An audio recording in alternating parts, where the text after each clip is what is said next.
What happens when a team sinks $250 million into a franchise quarterback only for him to reportedly become the center of a complete locker room meltdown? Well, today on NFL Nexus, we are diving deep into these shocking reports of turmoil swirling around Jalen Hurts and the Philadelphia Eagles. Seriously, this is a story about money, it's about power, personality, and just how fast a championship culture can start to crack from the inside. If you want the full story, the inside scoop, make sure you're subscribed and get ready to drop your thoughts in the comments. Let's get right into it. Okay, let's just rip the Band-Aid off because this is the massive, almost unbelievable question hanging over the entire city of Philadelphia right now. We are going to unpack a bombshell report that suggests the face of the franchise, the guy they invested a jaw-dropping $255 million in, Jalen Hurts, might not be the solution, but actually a central part of the problem. I mean, how in the world did we get here? How did we go from a nearly perfect Super Bowl performance, where he went toe-to-toe with the best in the game, to reports of widespread internal chaos just a couple of seasons later? It's a shocking turn for sure, and we are going to break down exactly how it all went down. So you might be asking, where is all this coming from? Look, this is not just some random fan speculation or angry sports talk radio chatter. No.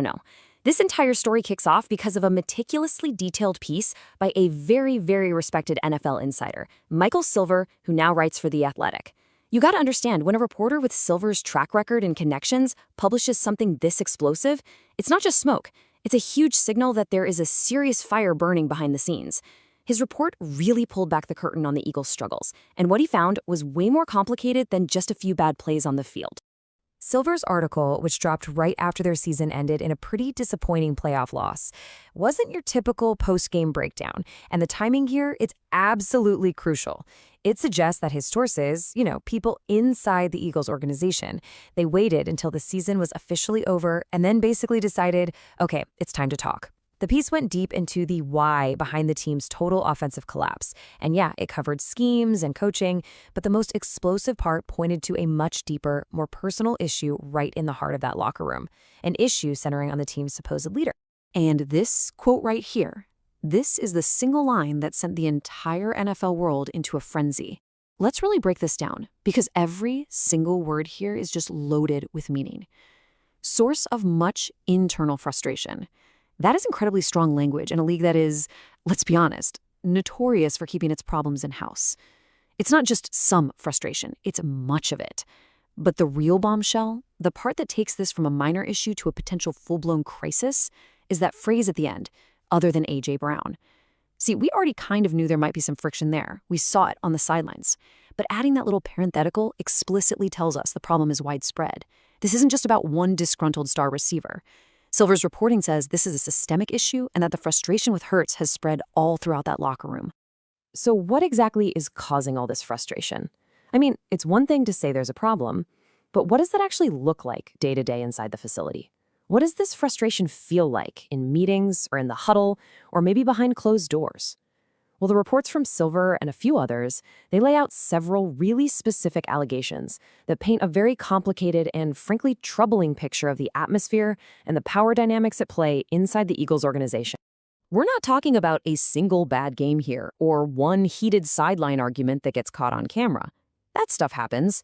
What the sources are describing is a pattern of behavior and a perception that has been building over a long, long time. It's about how the quarterback is treated by the organization, how he carries himself, and how his style of play has been managed. This kind of deep-seated, simmering frustration is the exact thing that can eat away at a team's culture from the inside out. It's like the silent killer of championship hopes, because it breaks the one thing elite teams are built on: trust. Now, this is where it gets really juicy because the complaints are super specific. It isn't vague at all. First, this idea that leadership, and we're talking about the owner, the GM, the head coach, is hesitant to criticize him. Well, that right there creates a double standard, a different set of rules for the star QB, and that can absolutely breed resentment. Second, the offense catering too much to his preferences. That basically means they aren't pushing him to grow or running plays that might be best for the team if they make him a little uncomfortable. Third, being risk-averse. For a quarterback, that means not taking shots downfield, just settling for safe short throws that can kill an offense. And finally, this MJ persona, this perceived vibe of being above it all, which we'll get to in a sec. All of it together, it paints a picture of a player who's being handled with kid gloves, and it's potentially hurting the entire team. This is a classic power dynamic issue we see all the time in pro sports. When you hand your star quarterback a massive $255 million contract, he becomes more than just a player. He's the franchise's single biggest, most important asset. And the report alleges that the top brass is so invested, both financially and professionally, that they're just afraid to rock the boat. They're hesitant to push him in ways that might create conflict, even if that conflict is exactly what's needed for growth. The question for any team in this spot becomes, how do you hold your most important, most expensive player accountable without risking that massive investment and creating an even bigger mess? It's a very delicate and dangerous tightrope to walk. Okay, this detail about the Michael Jordan persona is particularly fascinating. It's one of those classic inside the locker room things that just speaks volumes. So Jalen Hurts has a huge and well-deserved endorsement deal with the Jordan brand. But according to the report, he's taken that to a whole other level, kind of styling himself as the NFL's version of MJ. Silver even points to a specific example, his hallway pose with a cigar and the Lombardi Trophy after their Super Bowl LAX victory. Now, some people might see that as supreme confidence, but the report says others in the organization found it arrogant and they take that personally. It's a perfect example of that razor-thin line between the elite confidence you want in your QB and a persona that alienates the very teammates you need to win. Now, to really wrap our heads around how we got to this point, we need to look back. This explosion of internal frustration, it didn't just pop up overnight in January of 2026. It didn't happen in a vacuum. The sources show that the warning signs, they've been there for a while. To understand the earthquake, you have to look at all the little tremors that came before it. These tensions have been simmering, building up behind the scenes for a pretty long time. And this number right here brilliantly illustrates the stakes. It all starts with this. In the spring of 2023, coming off that spectacular Super Bowl performance, Hurts signed one of the richest deals in the history of the NFL. $250 million, with a staggering $179.3 million of it guaranteed. That contract changed everything. It wasn't just a paycheck. It was basically an anointing. It declared him as the man. And with that kind of money came a completely different level of pressure, of scrutiny, and of expectation for him to be not just a great player, but the unquestioned leader of the entire franchise. This timeline really lays out the clear pattern of decline. You start with a massive high of the contract in the spring of 23, then boom, the brutal late-season collapse later that same year, which raised the first real red flags about the team's stability. By the summer of 2024, we get the first whispers from insiders about a fractured relationship with his head coach, Nick Sirianni. Then in December 2024, his number one receiver and close friend, A.J. Brown, publicly criticizes the performance after a particularly weak offensive game. Each of these events was a little tremor, a warning sign. And now, in January 2026, we have the earthquake, with Silver's report, which basically ties all those previous incidents together and reveals the full scope of the problem. Just think about how stunning this really is. Only 12 short months before these reports came out, the Eagles were on top of the entire football world, hoisting the Lombardi Trophy after winning Super Bowl LAX.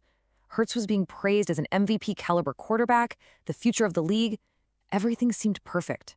So, the journey from that absolute peak to a state of reported widespread dysfunction and internal frustration with the franchise player, it is an incredibly dramatic and rapid fall from grace.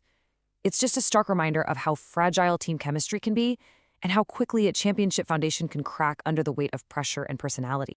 So, with all of this dirty laundry now officially out in the open, the big question is unavoidable. Where in the world do the Philadelphia Eagles go from here?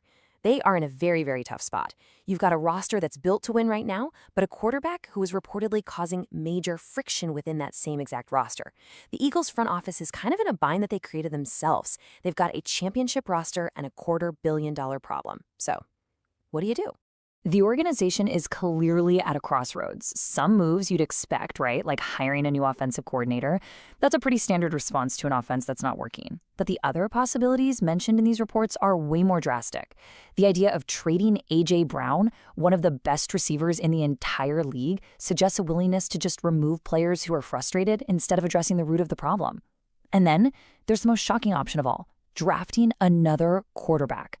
These aren't just little tweaks to the offense. These are moves that could fundamentally change the entire franchise's direction. This right here, this is the possibility that really sends shockwaves through the league. Even if it's just a tactic to push Hurts or to light a fire under him, the very idea of using a valuable draft pick on a quarterback just a few years after signing Hurts to that massive extension is a major, major development. It signals to Hurts and to the entire NFL that the front office's belief in him might not be as rock solid as that $255 million contract would suggest. It's a clear message that his position as the franchise savior is not guaranteed. So the crucial point here is that while Jalen Hurts is the undisputed starter, for now, the team is reportedly exploring its options. They've already got Tanner McKee, a late-round pick from 2023 who, according to Silver, is highly regarded inside the building. Look, an insider doesn't just include a detail like that by accident. It's a subtle way of signaling that there is an internal alternative that they like. And then you have the looming possibility of using a high draft pick on a brand new rookie. It really seems like the Eagles are considering creating competition for Hurts from both inside and outside the current roster. Okay, so for all the dramatic possibilities, the most likely immediate outcome is that the core pieces stay put. For now. The reports indicate that both Hurts and Coach Sirianni are expected to be back. The Eagles seem committed, at least publicly, to trying to make this work for one more season. I mean, the financial reality of Hurts' contract makes moving on from him almost impossible in the short term. But you have to imagine the pressure is now absolutely immense on everyone involved. They know the world is watching, the issues are public now, and they have to find a way to fix these reported fractures before they completely break the team. This feels less like a long-term solution and more like a temporary truce. Ultimately, it all comes down to this one single monumental question. That's what owner Jeffrey Lurie and GM Howie Roseman have to figure out this offseason. It's a high-stakes challenge that will absolutely define the future of their franchise. Can they coach Hurts differently? Can they mend these broken relationships in the locker room? Or are they just delaying an even bigger, more dramatic breakup down the line? I want to know what you think in the comments. Is this relationship salvageable, or is it breakup just inevitable? Thank you so much for joining this deep dive here on NFL Nexus. If you enjoyed this breakdown and want more explainers just like it, do me a favor and hit that like button, and definitely subscribe to the channel so you do not miss our next one. And hey, as a final note, if you're looking for a great way to support the channel, we've just launched a new series of NFL-themed coloring books. They're a really fun activity for fans of all ages, perfect for kids, grandkids, and yeah, even for adults. You can find the link right down in the description or by scanning the QR code that's on your screen now. Thanks again for watching.